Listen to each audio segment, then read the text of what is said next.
Assalamualaikum warahmatullahi wabarakatuh. Halo Sobat Youth Abroad Expedition.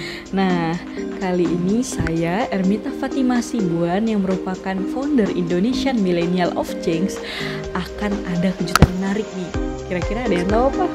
Ya, saya bakalan sharing tentang tips dan trik lulus program YAE 2021.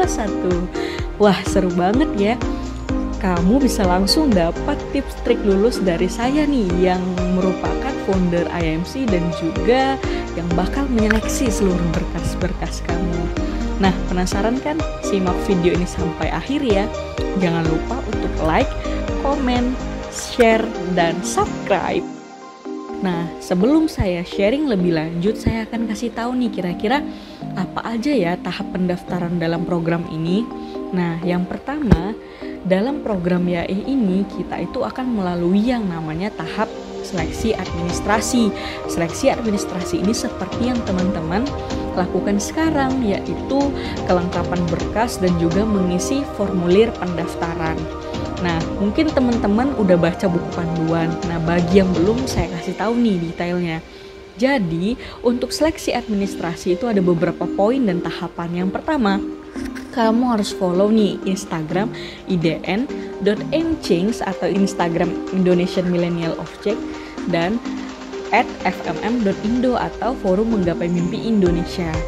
Kedua Instagram ini wajib kamu follow karena program YAE ini adalah program kolaborasi antar kedua komunitas. Nah, selanjutnya setelah kamu follow, kamu jangan lupa nih subscribe YouTube channel IMC. Nah, setelah itu kalian langsung aja upload Quickbond, dapat di-download di panduan pendaftaran, dan jangan lupa tag IG IMC dan FMM sekaligus tag 10 teman kamu. Nah, setelah itu setelah kamu upload Quickbond, lalu jangan lupa kamu screenshot karena akan dilampirkan saat mengisi formulir pendaftaran.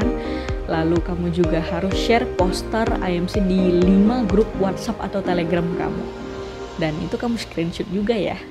Jangan lupa nanti diedit, disatuin jadi satu file di Photogrid atau Photoshop atau mungkin aplikasi editing lainnya untuk menjadikannya jadi satu file. Nah, contohnya ada di formulir pendaftaran. Nah, setelah kelengkapan administrasi itu sudah kamu lakukan, saatnya kamu masuk ke tes seleksi pengisian form, yaitu kamu langsung aja nih masuk ke link yang telah disediakan, yaitu daftar_YAE20. Nah, itu kamu perhatikan besar kecil hurufnya supaya tidak keliru atau tidak ditemukan jika kamu menuliskan salah satu hurufnya ada yang salah atau keliru atau ketinggalan. Pastikan benar ya.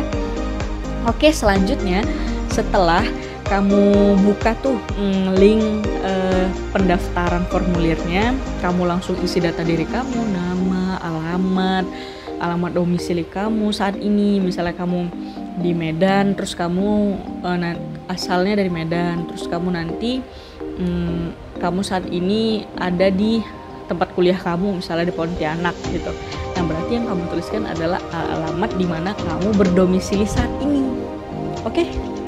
Selanjutnya tanggal lahir, kelengkapan berkas, nomor WhatsApp. Nah, itu harus valid dan harus benar-benar aktif. Kalau kamu nanti ganti nomor, jangan lupa konfirmasi sama panitia via DM atau chatting panitianya aja. Selanjutnya jangan lupa email kamu wajib terverifikasi karena nantinya jika kamu lulus atau ada konfirmasi apapun karena melalui email. Jadi jika email kamu tidak aktif, maka bisa saja informasinya tidak masuk ke kamu. Pastikan aktif ya. Nah, selanjutnya pertanyaan seputar studi kasus ya. Mungkin teman-teman tahu pertanyaan diajukan prestasi. Banyak banget nih dari teman-teman nanya, aku kan nggak punya prestasi, apa lulus? Ya lulus lah. Nggak ada hal-hal yang memungkinkan kamu untuk nggak lulus karena prestasi kamu sedikit.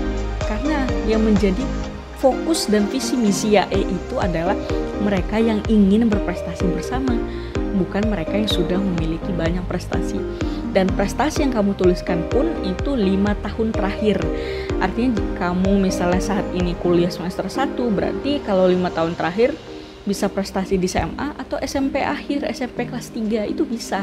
Kami hanya ingin mengetahui nih sejauh mana pengembangan diri yang telah kamu lakukan. Tidak tergantung artinya kamu banyak prestasi kamu pasti lulus, tidak begitu ya teman-teman. Hanya sekedar kami sebagai panitia itu tahu gimana nih track record kamu gitu, itu aja. Nah selanjutnya pertanyaan seputar apa yang kamu lakukan ya, kok nggak salah itu. Nah, hal apa yang kamu lakukan ini itu bukan program ya teman-teman, harus dipahami itu bukan program. Pertanyaan ini kami ajukan, kami ingin tahu nih, kalian kira-kira bakal ngelakuin hal apa ya di lapangan ketika menjadi delegasi. Misal nih saya contohkan, saya adalah penerima salah satu beasiswa Bank Indonesia. Dan ketika nanti saya menjadi delegasi, saya akan sharing nih sama teman-teman delegasi lainnya. Nah, itu poin yang dimaksud dalam hal ini. Tidak melulu kalian berpikiran itu program, bukan. Tapi hal apa yang ingin kalian lakukan di lapangan. Baik itu sharing beserta peserta lain, atau kalian pengen ngelakuin riset gitu misalnya. Karena kita juga ada kunjungan ke KBRI dan kampus-kampus, saya pengen nih riset untuk nulis di blog saya. Jadi bebas, hal apa aja tidak dibatasi. Oke, jadi udah paham ya? Silahkan nanti diisi yang bener. Yang udah terlanjur ngisi dan kurang sesuai gak apa-apa, optimis saja. Karena poin penilaian tidak hanya terpaku pada pertanyaan itu. Selanjutnya mungkin ditanya kontribusi apa yang telah kamu lakukan pada bangsa. Ya seperti kita tahu, kita pemuda-pemudi Indonesia ya, tentu kita sebagai milenial harus melakukan suatu kontribusi untuk bangsa kita. Jika kamu seorang guru, kamu bisa menuliskan kontribusi kamu adalah sebagai guru, mendidik anak-anak di lingkungan kamu. Jika kamu adalah seorang pekerja karyawan swasta, kontribusi kamu adalah memajukan perekonomian bangsa ini. Yaitu luas teman-teman, apa aja bisa kamu lakukan. Dan jika kamu mahasiswa, kontribusi kamu untuk bangsa ini adalah kamu belajar dengan serius, kamu bisa mengharumkan dengan kamu punya prestasi, misalnya lomba ke negara lain atau hal apa. Atau bagi kamu yang gak ngelakuin apa-apa, ngerasa gak punya kontribusi pun, kamu sebenarnya telah berkontribusi. Salah satunya adalah dengan tetap menjaga citra diri kamu sebagai pemuda Indonesia yang baik, yang taat atas peraturan pemerintah dan juga agama ya. Jadi dalam arti ini kita sebagai pemuda itu tidak melakukan hal-hal yang negatif seperti narkoba atau hal-hal yang berbahaya lainnya. Kita sebagai pemuda yang taat akan aturan hukum dan agama, insya Allah kita telah berkontribusi untuk bangsa ini. Jadi jawab semenarik kamu dan menurut kamu apa yang paling membuat kamu telah melakukan sesuatu untuk bangsa. Dan untuk pertanyaan selanjutnya itu terkait motivasi kamu mengikuti ini. Jadi yakinkan kami bahwa kamu bisa memberikan motivasi kamu yang terbesar untuk mengikuti program ini. Misalnya kamu bisa memaparkan, saya orangnya nggak pernah nih keluar negeri, saya pengen banget, semoga lewat IAE saya bisa keluar negeri, misal seperti itu. Motivasi apa aja akan kami terima. Jadi tuliskan motivasi kamu sebaik mungkin, semeyakinkan mungkin, sehingga kenapa kami harus memilih kamu, karena motivasi kamu yang luar biasa. Oke, nah setelah saya kasih tahu nih clue-clue cara menjawab pertanyaan, langsung aja kita next ke jangan lakukan ini ya, yang mana saya akan memaparkan hal-hal apa aja yang akan kalian hindari jika kalian ingin lulus seleksi administrasi IAE.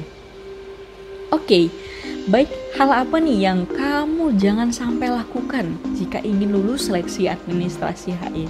Yang pertama, teman-teman mungkin banyak yang nggak tahu ya, dalam formulir seleksi IAE itu sudah disetting. Jadi setiap orang itu hanya berhak mengirimkan atau mensubmit formulir itu hanya satu kali. Jika lebih satu kali maka error, sistem akan menolak itu. Artinya ketika mengisi, teman-teman harus benar-benar fokus, teman-teman harus bisa benar-benar mempersiapkan jawaban-jawabannya dengan baik, karena tidak akan ada pengulangan apapun jika telah terjadi kesalahan. Oke, nah selanjutnya, karena teman-teman udah tahu nih kalau hanya sekali ngisi, nggak boleh 2 kali, maka harus dipersiapkan dengan baik. Lalu apa aja nih yang harus dipersiapkan? Seperti yang saya katakan di awal, beberapa kelengkapan berkas seperti wajib follow, bukti share poster, bukti subscribe, itu semua harus dipersiapkan. Dan jangan sampai ngapain nih? Banyak nih kayaknya dari teman-teman yang melampirkan gambar yang tidak sesuai. Misalnya disuruh follow bukti subscribe tapi ngirimnya gambar yang apa, itu tetap dicek sama panitia secara detail. Jadi hati-hati, jangan karena bukti follow, bukti subscribe dan share poster kamu bisa nggak lulus karena tidak memenuhi kriteria atau isinya asal-asalan dengan gambar lain. Itu bahaya banget. Sayang banget kan kalau ternyata kamu udah ngisi serius dari awal sampai akhir, benar-benar tekun menyampaikan motivasi keinginan ikut sertaannya, lalu tiba-tiba harus nggak lulus gara-gara tidak lengkap berkas-berkas bukti follow, bukti subscribe dan share poster. Rugi banget. Jadi diisi dengan benar ya. Oke. Nah, terus kamu juga nih yang punya banyak akun Instagram. Nah, pastikan kamu itu jangan mengupload tweetbon pada second akun karena dipantau loh oleh panitia. Salah satunya saya yang pernah menegur peserta yang mengupload tweetbon di second akunnya, tidak di akun yang pertama. Artinya dia mempunyai Instagram khusus untuk ngupload tweetbon dia ikut kegiatan, dan kami sendiri menolak teman-teman untuk mempublish itu di second akun. Karena apa?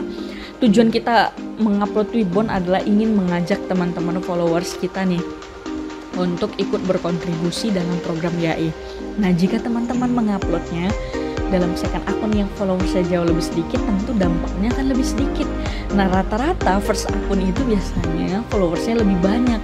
Untuk itu tentunya untuk agar ini lebih berdampak, kami sarankan lebih baik teman-teman untuk mempublish tweetbon di first akun. Dan jika nantinya teman-teman semua seleksi selesai, teman-teman silahkan hapus kembali tweetbonnya. Jadi tidak ada masalah untuk itu ya. Namun sejauh ini pastikan uploadnya di first akun atau akun kamu yang asli ya, jangan akun all shop, second akun atau akun bodong lainnya.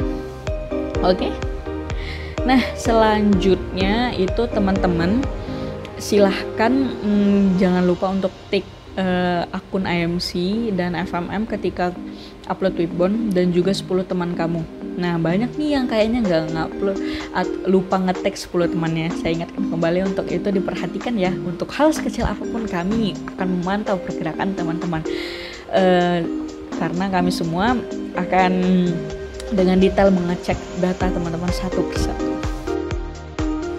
Oke teman-teman, nah itu aja nih kira-kira tips dan trik lulus seleksi administrasi. Karena memang dalam seleksi administrasi ini kami hanya melihat nih antusiasme teman-teman bergabung dengan YAI. Nah, yang paling menentukan itu adalah wawancara. Karena wawancaranya membahas tentang wawasan kebangsaan dan lebih wow lagi seleksinya. Nah, tentunya kamu nggak perlu takut, nggak perlu deg-degan, karena setelah video saya tayang akan ada video baru yang akan membahas tips dan trik lulus wawancara bersama founder Forum Menggapai Mimpi Indonesia. Jadi pantau terus Instagram FMM dan IMC, sekaligus pantau terus YouTube channel IMC. Jangan lupa aktifkan lonceng supaya kamu dapat notifikasi untuk updatean video terbarunya. Saya Ermita Fatimah Sibuan pamit undur diri. Wassalamualaikum warahmatullahi wabarakatuh. Sampai jumpa di Malaysia.